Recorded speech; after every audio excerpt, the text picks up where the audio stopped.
grandchildren called him Babu. And here I'm calling him Big Train. Now why? I'll tell you why. Frances was Effidel's daughter, her only child, the first grandchild. And when she spent time talking to Roy, my father, he would talk French to her. And she thought she was talking French to him, and it ended up to be bouteille, bouteille, bouteille. And whenever she came near him, she would say bouteille. That became his name. Eric calls him that, Mark calls him that. All of my children call him bouteille. Aline, the older grandchildren, Aline and Brian and Frances. Now, I'm not sure. I think the cutoff came along with Hafisa. She was talking the same French, but hers came out Babu. She's talking French, and he became Babu to her and everybody after her. But he had a friend who called him Big Train. And when I started to use that title, I thought I knew why he did it, but I thought I'd ask the question just for routine, for getting the right information. And it turned out that my theory was wrong. Now here was my theory. When my dad would leave the house, he would tell all the kids, get the boxcars ready. He was a ventriloquist. So he could make the sound of a train, and he was a dancer, and he would get us all lined up, get the boxcars behind it, and he'd take the train to the door and choo-choo on out the house. And he sounded like a train. He could throw his voice, make a stuffed toy talk. And so I thought about this little train routine we had going, and I said, well, that's why he was called Big Train. So I asked him about it. He said, no, that had nothing to do with it. He was a billiards player, and he was good. And being a plasterer, he had strong hands and arms, and he was a big guy. And they said when he would shoot the billiard ball, it would knock those balls out like a train would hit it, and they would spread out. And they'd shout, Big Train, got it again. You know, that's where they would talk about him in the pool room. So that's where the name was born from. Okay, next I want to know, you mentioned the brothers and sisters. Take me through everybody in the family. Each name, just a little bit about them. Roy Jr., the oldest. I remember Roy playing football. I remember Roy tinkering with cars, and I saw him at 15 put a car together and drive it. He had a panel from everywhere, from different cars, and I have a picture of it. He drove that little contraption. And I tried to get out into the hood with him to find out what he was doing. I was interested in mechanics at that time, and he's 5 years older than I am. He said, this is not for girls. And I never learned anything, but I would be the first passenger he'd give a ride to on anything. I'd be the one gullible enough to go. I trusted him. He was always like an old man to me. He was only 5 years old. He had a motorcycle, and I took a ride on that. He had a convertible jalopy, we call it the Grasshopper. I took a ride in that. Then he learned to fly an airplane. And he asked me, did I want to go? And I was going by myself. And my sister Betty said, I want to go too. But he gave us some very strict instructions. He said, do not eat or drink anything before we go. Betty did not follow those instructions. She drank a glass of milk. Now she had car sickness at that time. She couldn't ride on a streetcar, in a car, anything without getting sick. And here we are in this airplane, and I'm trying to enjoy the sights from the farms down below, and all of a sudden here she heaves. I had to clean it up. You know, there was no puke bag around that we could get to her fast enough, but she got sick up there, and it halted that little ride that I thought I was going to enjoy that day. He later took Rudolph out in a seaplane.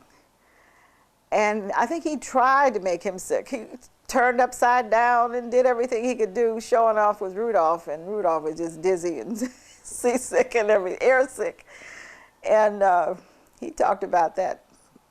But later, when I thought about it, I was only 15 years old, or 14. Roy was 19. That's a kid up there in an airplane. But as I said, I always viewed him as an old man. He was always so much older in his behavior than most guys his age. So I trusted him. And I said, well, if he can do it, I can do it too. So that was Roy. I never learned to fly, but I always had the interest. And we shared things about different airplanes. And his favorite plane is the Stinson Reliant. I did ask him that in an interview one time. Now, Effie was the second child. Effie was very creative. She didn't learn to swim and do the things that I was doing, but she made a beautiful model. She loved to model fashions, and she never sought it as a career. People sought her because she was so tall. She was 5'8", where all the rest of us who wanted the career were 5'4". But she became a wonderful seamstress, and she always kind of looked out for underdogs, a real softie. She had one child, as I said, Frances Elizabeth Hale. She married Frank Hale and moved to California. And Rudolph was the third child. Tell me more about Effie. She lived apart from me longer than she lived with me. She was kind of, I would say, very ambitious. And she always had a job. She loved working in ice cream parlors and rib joints and would always bring things home. And she was the first one who brought a pet home that my mother allowed us to have. She brought a little Scotty dog home. I guess one of those underdogs that wasn't being treated well somewhere. But she loved to party and dance, and she often tried to get me to go to dance parties with her at the Persian ballroom, but I wouldn't go. Her crowd was older. She's 3 years older than me. How old was she when she passed? She was just 3 months short of being 38, and she died on the night of Palm Sunday. Our mother was going to visit her for Easter, and she must have gotten a premonition. She often did. She was packed for Palm Sunday. And she called and told me, I'm not going until next week, but I'm already packed. And I said, well, I think you should go. She said, no, I think I'll wait. Packed? What do you mean? Her suitcase was packed. Why? A premonition thing. She was just ready to go. Suitcase? Mommy Effie's. Mommy Effie's suitcase? Yeah. She was going to visit her for Easter, but Mommy Effie was packed a week ahead of time. Her father used to do that. Papa Jack used to pack 2 weeks before he was going anywhere. He believed in being ready, so I guess she inherited that from him. But she didn't go. And if she had gone, Mommy Effie would have been there when she passed. She had an aneurysm, which is in the brain, rupture of the artery, and she never regained consciousness. But that day that it happened, it was sort of there was another freak thing that happened. Jean and Johnny had been in a motorcycle accident. They were riding motorcycles down a hill across the road from their house. And they had an accident, and they were taken to the hospital. And somebody called our Aunt Gladys, Mommy Effie's baby sister, and told her to meet them at the hospital because Jean and Johnny were in this accident. And Aunt Gladys went to the hospital and was there seeing about them when they were rushing another person in an emergency vehicle that turned out to be Effie. And she didn't know it was her until they went by her. And she recognized her, and Jean said they put her in the same examining room, and the doctor apologized to her that this person was more urgent and that they had to see about her, and her hand fell off the gurney, and Jean recognized her hand.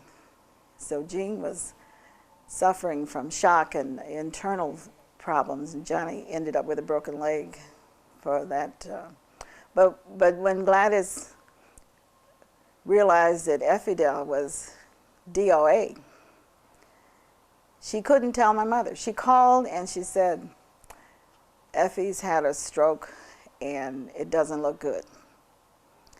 So that was the message that I got from my mother. But she was already gone.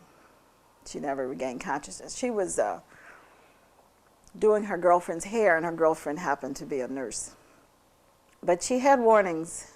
She had warnings 3 days before. It was like a Friday. She had something, a pain shoot up her arm, and she called her doctor, and that doctor told her to come in Monday and they'd check her out, and gave her a prescription that never got filled. And she died that Sunday night before the appointment. So she was living in California when this happened, but she was transported back to Chicago for burial. She was divorced by that time, and What year was this? that was in 1969. Now I'll tell you what else happened.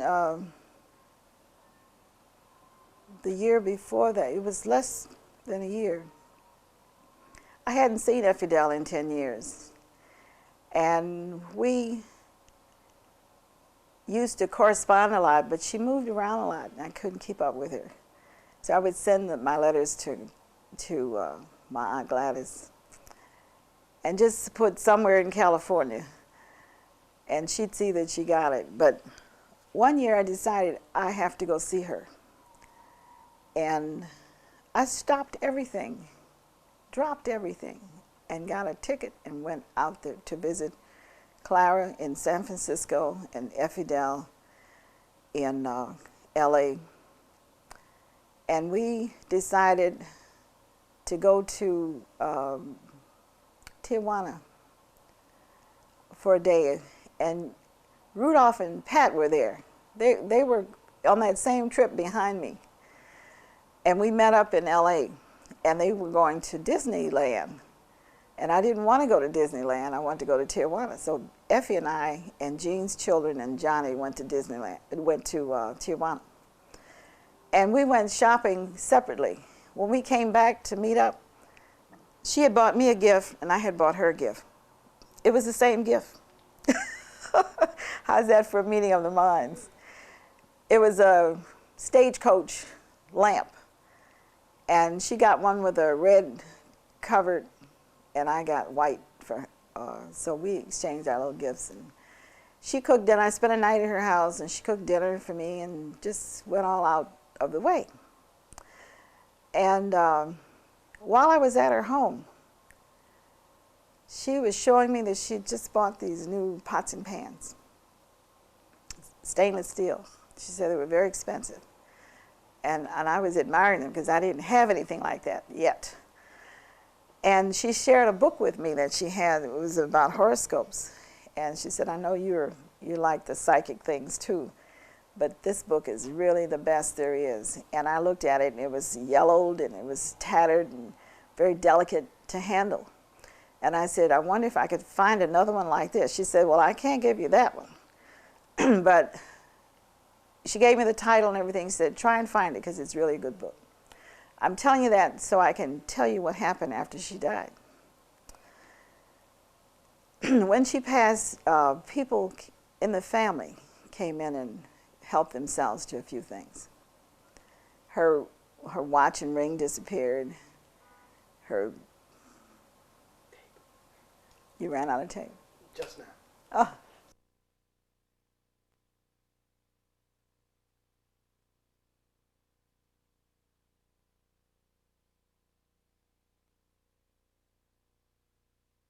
Oh, you do the shift. it helps when I'm cutting it together if it's a little different every time. And lamp cord.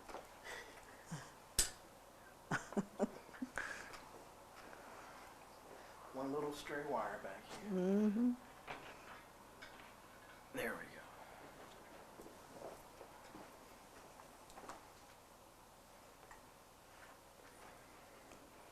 Hey, that gives me a little wider shot without that little thing peeking in. Okay, I've rolled about a minute of tape, so we can get going. Okay.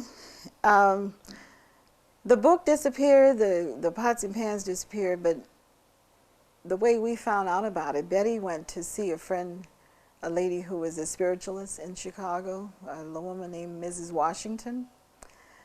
And I suddenly got a phone call from Betty, and she said Mrs. Washington gave her a message that she didn't understand.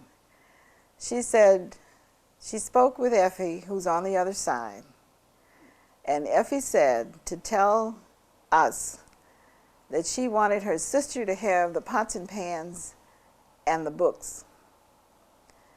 And she also said that her jewelry, her watch, was taken by a cousin. And we asked the cousin was asked about it, and she said sure, she had it, but she would have wanted her to have it. They were very close, and she probably would have.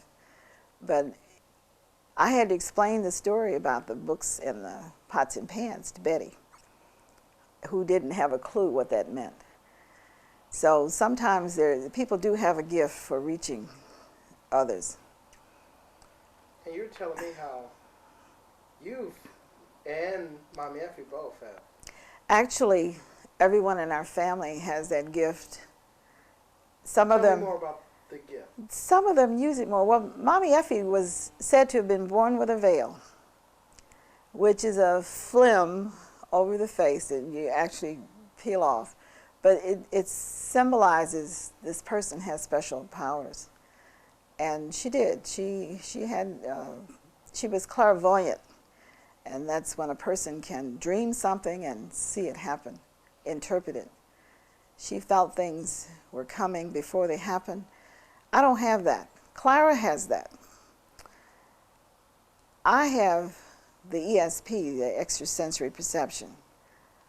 I can concentrate on a person and that person will call me. I can, if I can't find a phone number, that's what I do. I put it out there and I get the call from the person. That has worked many times. Clara, her latest clairvoyant experience had to do with me and my current illness. And when Roy Jr. became ill a year or two ago, she called me and she said, he's going to be fine, but you're the one who we should be worried about. And right after she told me that, I broke my leg. I fell down the stairs and broke my leg. And I said, for a broken leg? She said, no, it's not that. But she can dream something and see it exactly the way it was in the dream. It may take 20 years before it happens. I've asked her to keep a journal for what her dreams are all about, because that's how you study them and learn from them. I don't think she does that, but her memory is good. And she does recall these things. And if she didn't share them with us, we wouldn't know. We wouldn't have any way of knowing that it was the truth. But Mommy Effie had a lot of problems with her mother because of the knowledge she had and the intuitions and whatever. She can't even remember. She couldn't remember the incidents when I was interviewing her about them. But she said there were many. She was fearless because she knew she wasn't going to get hurt. When she was 6 years old, she teased a rattlesnake, throwing rocks at it. And she knew that she was okay. But she scared her mother almost half to death. I don't know if I shared with you that I'm writing biographies on both of her parents. Right. And hers is called Effie, an Anchor from Glencoe. She was the family anchor, and that's where that title came from. But getting back to the trend of things. Yeah, we're at Rudolph. But their main track is Rudolph. We're going to talk about Rudolph a little bit. Rudolph and I were very close. We still are, but when we were growing up, we were just a year apart. But he was so devilish and overly ambitious and daring. When we would spend time on the country farm, he was 4 and I was 3 the first time we were there. And he did an act that could have killed him. He hung upside down over a 15-foot well by his feet. And it was a look no hands thing, you know. And it scared me to death. And I told my grandfather he did it, and he got a whipping for it. And Roy used to, he's supposed to tend the calves and the cows, and they used to ride these calves and ride the pigs like they were horses. Now tell me about this. Let's back up a little bit. Yeah. The farm. Now, you just kind of what farm? Where? Oh, I mentioned it earlier. The Comeaux, Louisiana farm where my grandparents lived. Which names of the grandparents are? Clara Harrison and Albert Jackman, Mommy Effie's parents. We spent 2 summers down there that I can recall. I was 3 the first time and I was 6 the second time. And it seems like we were there longer than the summer because I remember wearing a sweater. Okay. This is part of my little, I'm tinkering with your story just so it edits better. Yeah. So all that information you gave me, I want you to give it to me again, but more of a Mommy Effie's parents, their Mommy Effie's name, her parents, then the Glencoe, and then they had a farm. Just in one little sentence, so I can just drop that in. Okay. Go ahead. Mommy Effie's parents, who were Albert Jackman and Clara Harrison, had a farm in Glencoe, Louisiana, where we spent time there as children. I don't think we had 6 at that time or 7. It was Rudolph, Roy, Effidel, and myself the first time. That's all I could remember. I don't remember the twins being there. Okay, good. Now, we got all these trains of thoughts. Let's go back to talking about Rudy and him being a devilish little boy at the farm. Now, when I tell that story today, Rudolph says to people, "You dared me." I did not dare him. He scared me to death. I would never dare anybody to do anything that would kill him. But I would go along with some of his foolishness sometimes, you know, as we got a little older. We'd go to a movie together. We did everything together. His friends were my friends, and my friends were his friends, and we'd go in groups. And I was good at arranging these group activities. We'd go to the radio station, get tickets for 13 people, and go sit and watch a radio broadcast. We'd go to the beach. But Rudolph would always be the funny one, you know, the clown who's going to perform and act silly, and people just loved him. Once he got buried at the beach, and I was in the water when some knucklehead put firecrackers around his head and lit them. And I came running there, you know, to get this guy to stop what he was doing. And a couple of them had gone off. He was buried so deep he couldn't get out of the sand. And we were there for hours trying to find his wallet. The guy buried his clothes, his wallet, and we couldn't find it. It got dark on us. We were there with several classmates. I remember Clara McCall was one of them, Henry Brame. We ended up walking home because he had the money. And it was a long walk, and when I got home, I told my mother what happened, and she accepted it, but none of the other friends' parents accepted their story. They had to see me or my mother later and ask me, "Did you believe what happened?" But I talked to Rudy one time and asked him what was his most frightening experience, and he was diving off the rocks at Lake Michigan and dove into a black hole. And you know when you're in a black hole, you know, it's cold and there's no bottom, and he just didn't know what he was doing. So he's had that Now, Rudolph went to a trade school, and he graduated from there and went to the Air Force. We got a notice that he was wounded in action, and it just frightened my mother, something terrible. But it turned out that he had climbed a pole and got a scratch. He drew a little blood, getting a little scratch on him from this pole where there was a nail. That was his wound in action. Now, what was his duties in the Air Force? I have no idea. You're going to have to talk to Rudy about that. Okay. All right, let's move on to the next sibling then. Mm-hmm. Well, the next sibling would be me. And you got a pretty good scenario. I always loved to dance. I used to see ballet dancers when I was about 3 years old. Talk to me about you and your dancing. Yeah. You and Betty, tell me all of those. Tell me a few dancing stories about you and Betty. Well, Betty wasn't a dancer at first. I was the dancer. And I tried to teach myself ballet, and I used to curl my toes under and walk on my toes, dance on my toes. That was not the way to do ballet. And I probably did some damage doing that, and I did it up until I was 22. I studied ballet eventually and discovered it was all wrong. But when I heard tapping, I fell in love with that. When I danced on a stage, I felt that it was the closest thing to flying. It was a feeling of freedom and space, and it just made me feel good. Tapping gave me the sound and the rhythm to keep up with. You know, it just sounded good to me. But I had to do a play at school, and there was dancing involved. And the teachers brought in a gentleman named Jimmy Payne.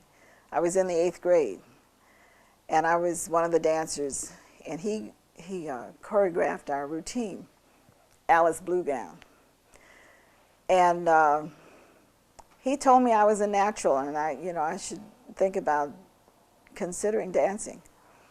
So I did. I went back to the library and got a book on dancing, how to tap.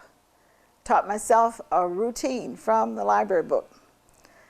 I had a girlfriend who was taking lessons from a dancer, Ziggy Johnson, Sammy Dyer. Those were the famous instructors at that time. And she would teach me a time step on the playground, Barbara Miller. She's the daughter of Miller and Major funeral home owners. So Barbara had a lot of things, and when she got a new pair of tap shoes, she gave me her old pair. And she would teach me the time step, and I learned it so fast, I discovered. Do you still know the time step? I do. I still dance. No, I won't do it. I'm saving that for another special occasion, and it's only going to be done one more time. In fact, I just bought a new pair of tap shoes about a couple of weeks ago. You've got tap shoes still? I have tap shoes, yeah. When do you tap?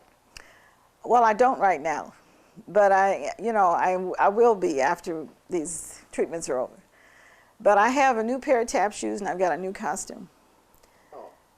And it was supposed to have been done at the next reunion, which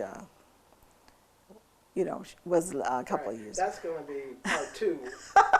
All right, so let's get back to our little train of thought of the siblings, and where are we here? Well, we're talking about the dancing, and when I found I was good at the dancing, by the time I got routines together, I was 16, and someone asked me to join with the USO to entertain the troops. What year was this?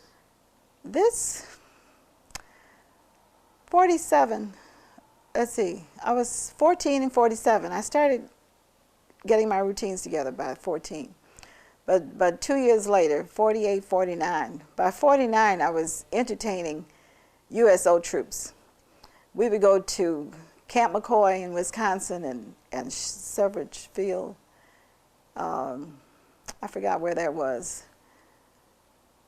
And there were three USO bases that we would entertain. And we had chaperone. A woman would come with a group of people. And Clara McCall was one of my partners at that time. And it just so happens that I was in the basement rehearsing And I had a knock on the door. Somebody upstairs wanted to see me. A woman had moved in next door to us who was a retired professional dancer. She was one of the Manhattan Debs. And she said, I hear music coming from your window, you know, the tapping is what she was talking about. She said she was a tap dancer. And she said, if you sound good. So she watched what I did, and she said she would help me perfect what I was doing and teach me everything she knew. And she did. And eventually she and I became partners. So when I graduated from high school, I had entertained with the USO all those years until I graduated. And I became a hostess at the USO centers to meet people and help them be entertained when they come in.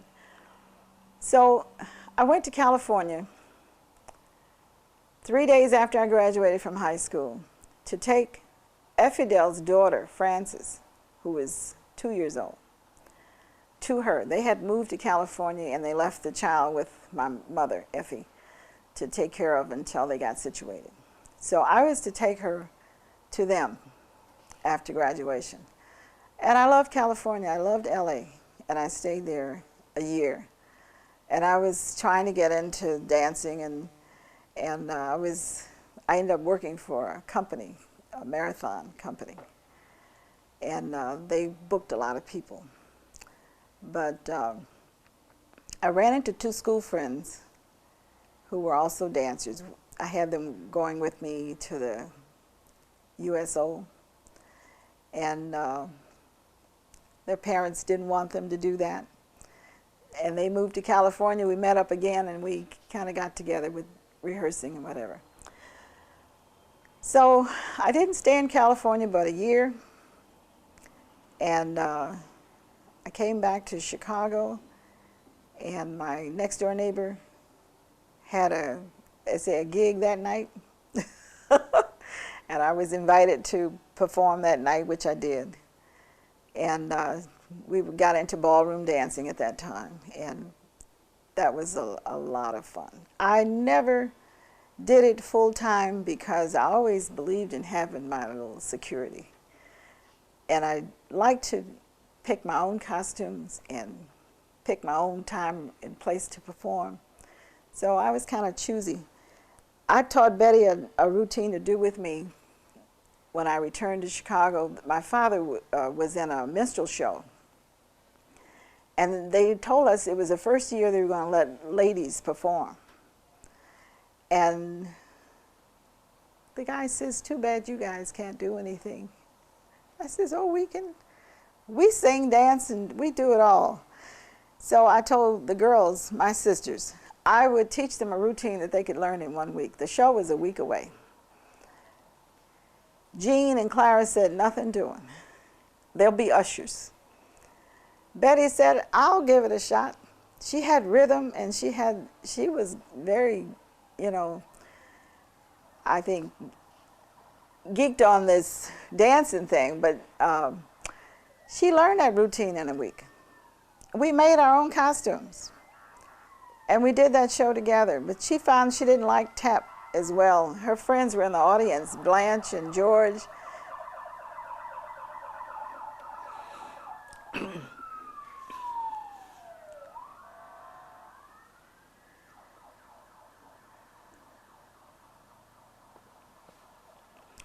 She had 2 friends in the audience named Blanche Easter and George Patterson, and they were doing calypso dancing, and they didn't know that she even had an interest in dancing, so they invited her to join them to work, and she did. She loved doing the calypso, and I became partner with Doris Humphreys.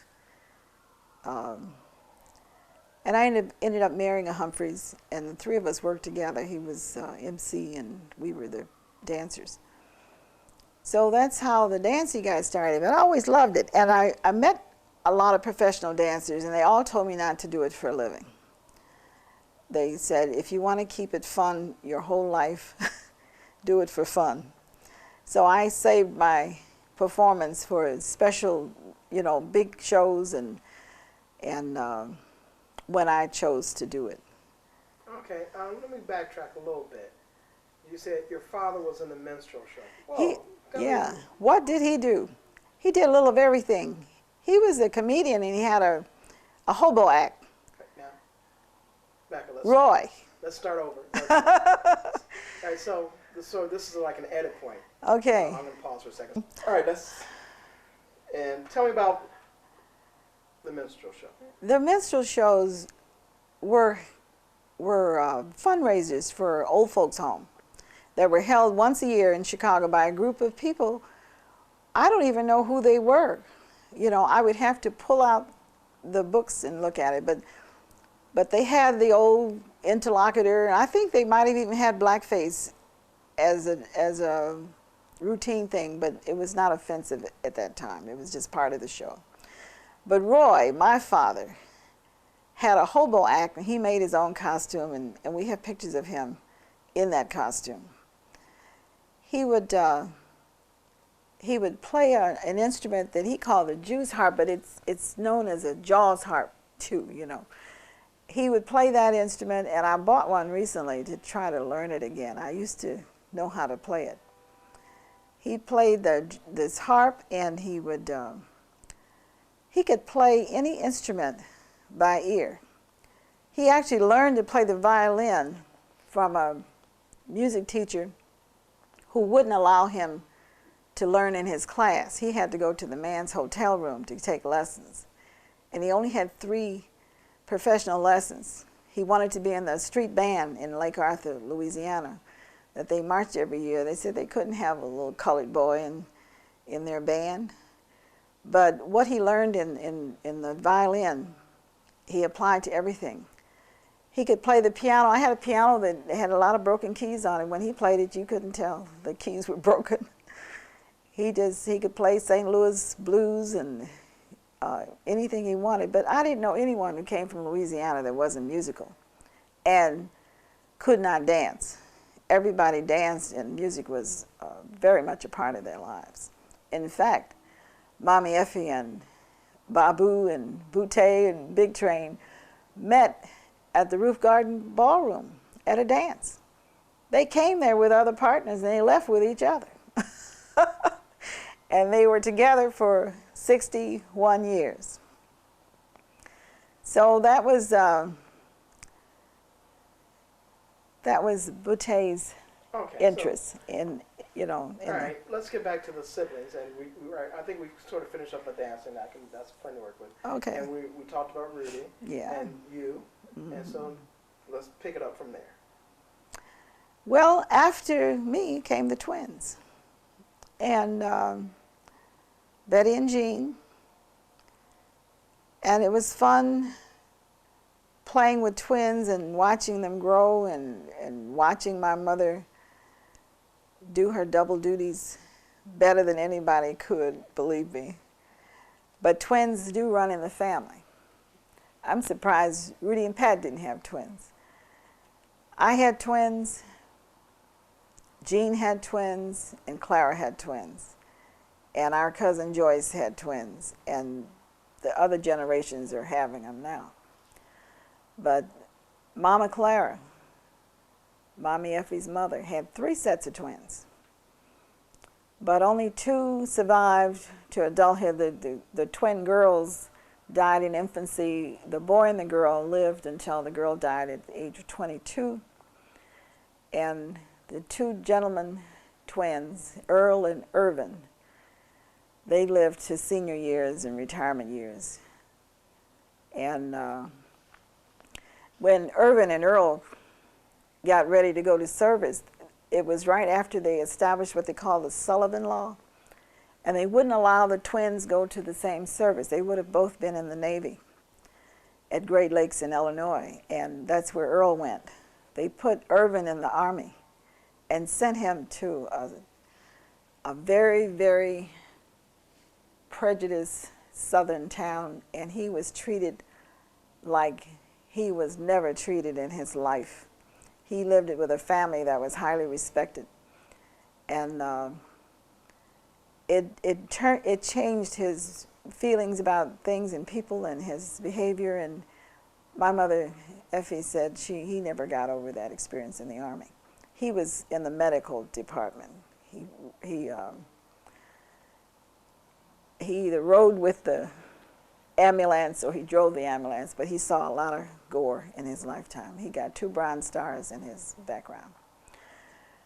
But I have addresses where... Okay, let's go back to talk about the twins. I have addresses where all of us were born, and I know when the twins were born, we were living on 63rd and Eberhard. And I have pictures in my mother's album where they're in the buggy, they're in a big buggy, and Roy had to do a lot of babysitting at that time with them. They went to school not knowing anything about racial differences. Betty was 10 years old when she found out that she wasn't white. The difference in their coloring. Jean was brown skin and Betty was very fair with red hair. And that's not uncommon in a family with all the mixtures that we have, because in Mommy Effie's family, the range is from very dark to very white. And we were used to seeing that, but it was in a class when Betty raised her hand and responded to being white, and the teacher that told me I couldn't write, that I didn't do my homework, told her that she wasn't white. So that was a revelation. It didn't matter to her. She just couldn't understand why, what made the difference. But that was a question that Mommy Effie asked too when she was very young. People trying to get her to pass. And she said, pass where? We're all going to end up in the same place. And they said, if I'm so white, what makes me black? And they said, it's that one drop of blood. But that's a man-made rule. And she said, well, if it's only one drop that makes me black, then it sounds like power to me. It sounds like strength. I'll take the strength, she said. So she decided that it wasn't going to make a difference in her life. And she never tried to pass. And she made us feel very proud of being black. Again, I don't know where this is going. Explain to me what the passing is. Some people might not understand that. What the passing is? Well, okay. When you pass as a white person. If you know you have black blood, you're going to pass through the world as a white person. And one of her brothers did. Till the day he died. Tell me, I heard this story. His first job. Tell me about it. Give me the brother's name. Well, I'll tell you. His name was Cleveland. He was the oldest son. And he was very, very fair.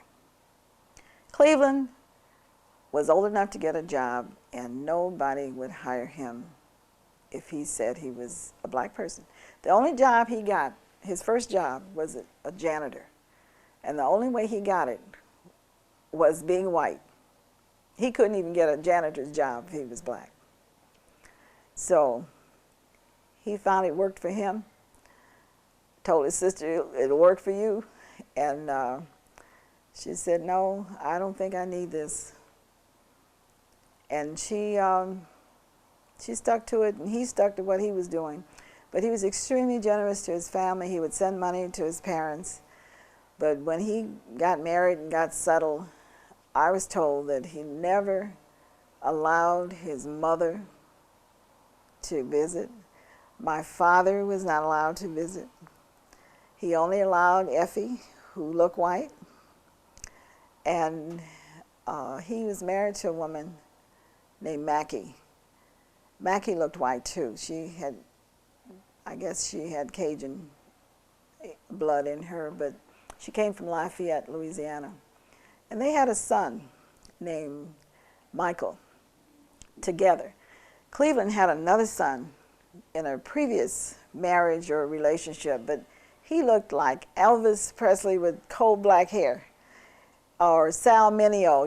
He was a very handsome young man. And when I went to visit again at 14 to the country and to Louisiana and to Mississippi, this is when I first met all these cousins, and I was told that he wouldn't have anything to do with the brown-skinned cousins, the dark-skinned cousins, and he was too nice. I didn't believe it.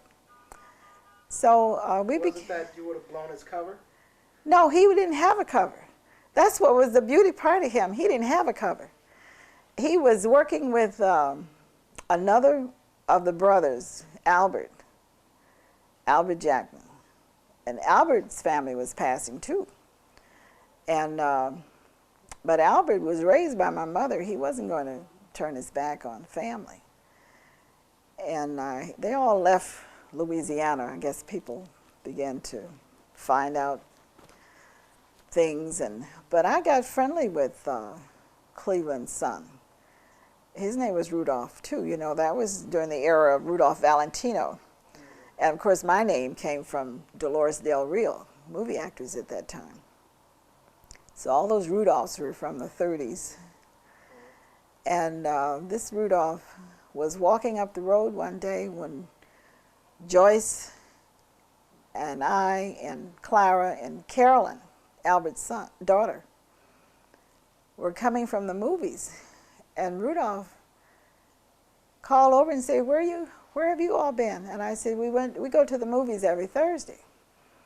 Why don't you go with us next Thursday? He said, oh, I'd like to do that. And I said, okay, I'll be going. And he said he would go with me. And he was on his way back to walking with this little Caucasian girl. And she called out and said, who are they? And he said, my cousins. And she laughed. She thought he was joking. That's why I say he didn't have a cover. The truth is never believed when you tell it.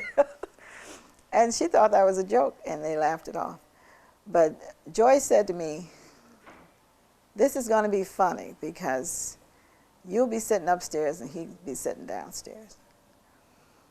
In the theaters down there, they had it so segregated. And I was 14, but I wasn't riding in the back of the bus. I refused to do that. I refused to wait until whites received communion first. I went when I always go, when the proper time to go, and I happened to be in the front, so I would go first. And I refused to stay in the church until all the whites went out first. But I didn't know anything about that. Nobody told me anything about that. And this is the way our mother used to let us learn things. She would let us experience it on our own. So I think that was the whole purpose of that trip, for me to learn another way people were living. But my grandmother couldn't wait until I left the South because, as they said, they have to live there when I'm gone. I stayed away for 29 years. I didn't want to go back. You know, I didn't want to have to fight with people to tell them I was here first. And I said, I don't see where there's a problem. They seem to be getting along. They called my aunts Miss Mabel and Miss, and they were very respectful. Where is the problem? I didn't see a problem. But the problem was everybody there stayed in their place. They had double feelings and double behavior, but they stayed in their place at the right time, and they didn't get out of line because they knew what the consequences were. Anybody that could get out of the South and go north or go anywhere to make a life for themselves, they did it.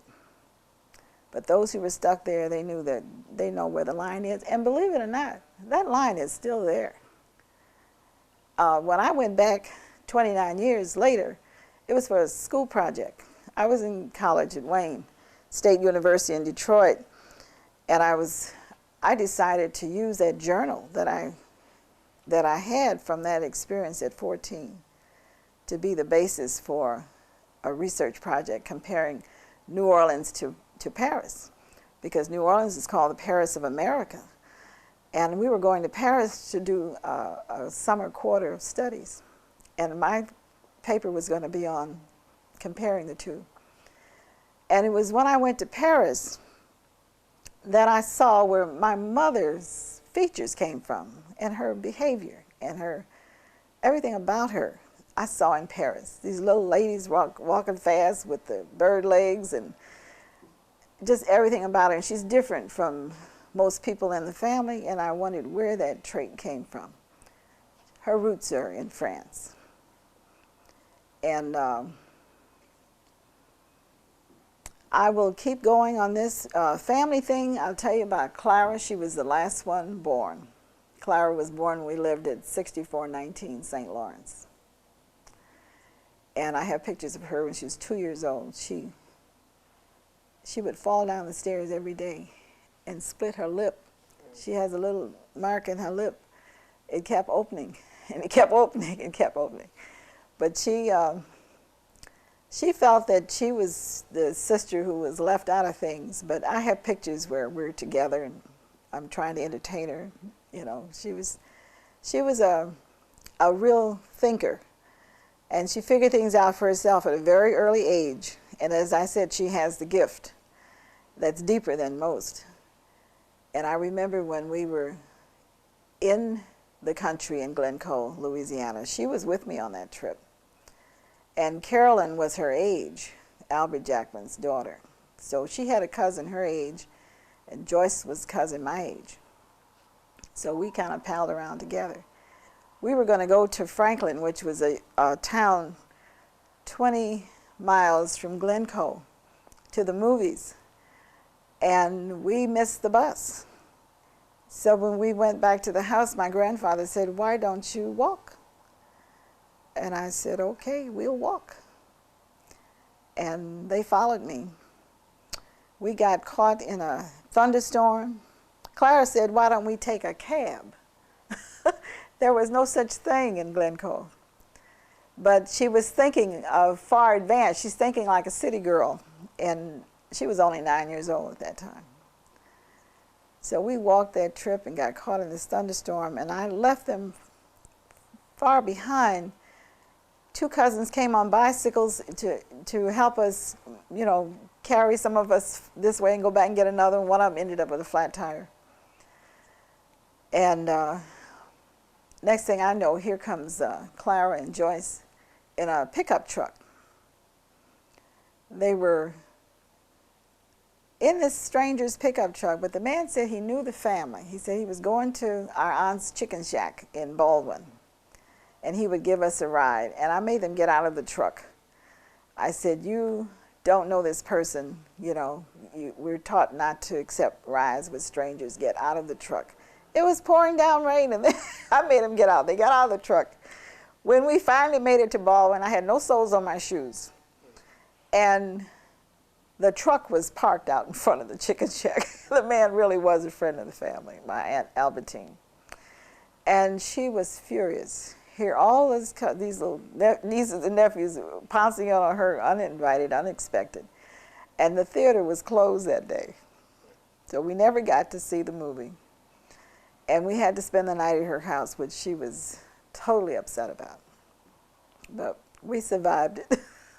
We went to the movies the next day, and in that one little town, they still had a petition in the theater separating the blacks from the whites. And I said, "This is really ridiculous.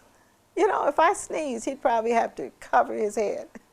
It was that close, but they didn't want you. But getting back to that cousin that wasn't going to show up, Rudolph did come and take me to the movies that day.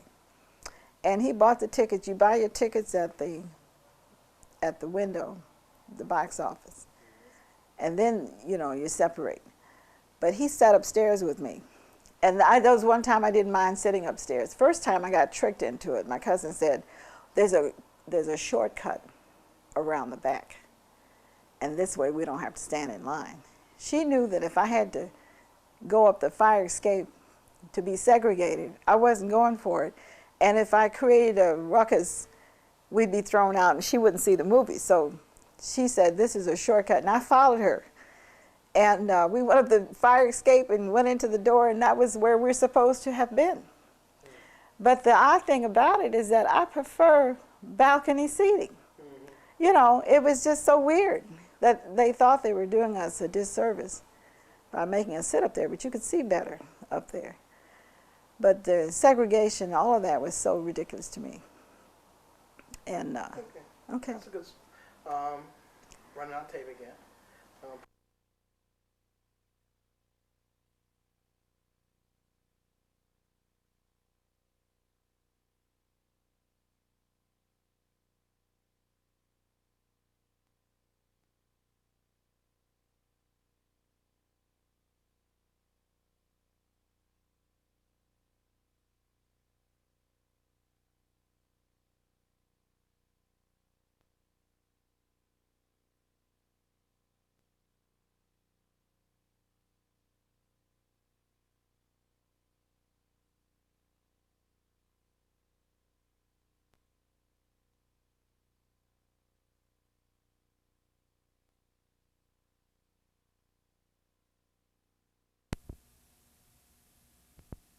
Go get my son, so you get him in there. Oh, sorry. Move over. Angela, you're going to be with David? Correct. Okay, come on, move again. They're anti-Barneys. Yeah, they all get that way. Shelby, she's 2.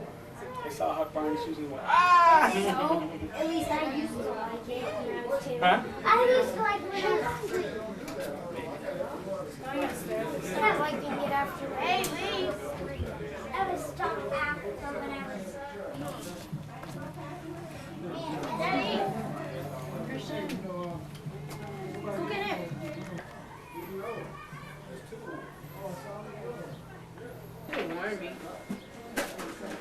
Oh, yeah. So, Roy, tell me about your airplane stuff. That's used to. There's nothing to tell much about my airplane stuff. How'd you start flying planes? Huh? What got you interested in planes? Well, I was always interested since I was about 6 or 7 when I saw a biplane come over the house. We lived at 1627 Langley.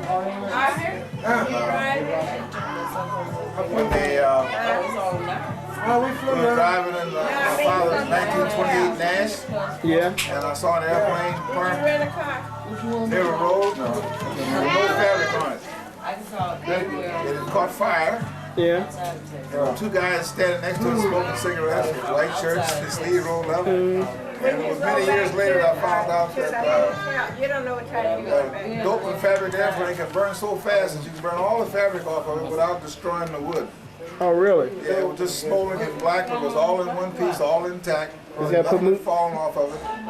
It just burned lightning fast and burned all the fabric off it. Why is the fabric burning so fast? Because it was made out of nitrate dope. What? The dope was the finish that was on it. It was a lacquer. Yeah. It's called nitrate dope, and it burns rapidly. It's like almost like nail polish, but just as volatile as that.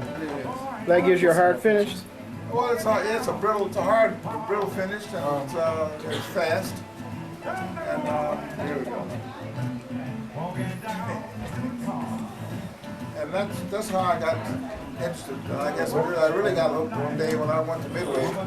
There was not a good movie on, good Western. I would take my dime and go to Midway Airport. The car fare was 3 cents out there and 3 cents back. Okay, you had. And I had 4 cents left. Not enough to buy an ice cream bar, but that's where it was. And one day I got tired of trying to see all those adults who were trying to watch airplanes take off and land. And I went north on Cicero Avenue until I found an open gate. And came back down the flight line and past some National Guardsmen who used to fly some old 30-something that had windows underneath the belly. And then there was a flight school where they were teaching guys how to fly in rear wing Sportsters. And when I got down to the terminal building, there were 2 airplanes parked out in front of us. A Stagger Wing Beechcraft and a Stinson Reliant, done up in the American Airlines colors, dark blue, red trim. And there was something about the wheel pants and the bump collar and a rather sinister looking windshield frame that kind of got me hooked on airplanes. And under the So I built models like under a lot that of other kids. table, And I belonged to a model airplane club. Christmas Day. And, Oh, okay. after World War II was over, after school jobs disappeared. And I heard that you could get flying lessons on the GI Bill and served as little as 18 months in the military. So all the jobs were going after school. I joined them for 18 months. Oh, okay. And while I was in the Philippines, I got my first ride in an L5, Stinson L5.